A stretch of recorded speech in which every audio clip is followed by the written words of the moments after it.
Alamin naman po natin ang lagay ng presyohan ng mga bilihin matapos ang holiday season. Silipin yan sa Palengke Watch ni Christine Silot. Una sa balita.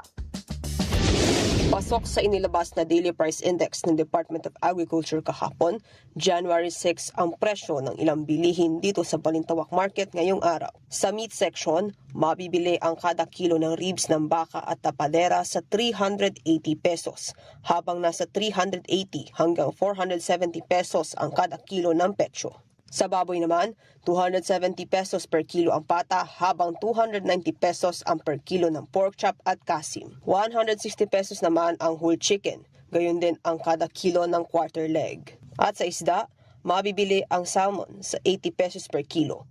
Ang tilapia, 100 hanggang 120 pesos ang per kilo, habang 180 pesos kada kilo ang galunggong. Para naman sa mga gulay, 70 pesos ang kada kilo ng carrots, 80 pesos sa patatas, habang 80 to 140 pesos mabibili ang per kilo ng kamatis.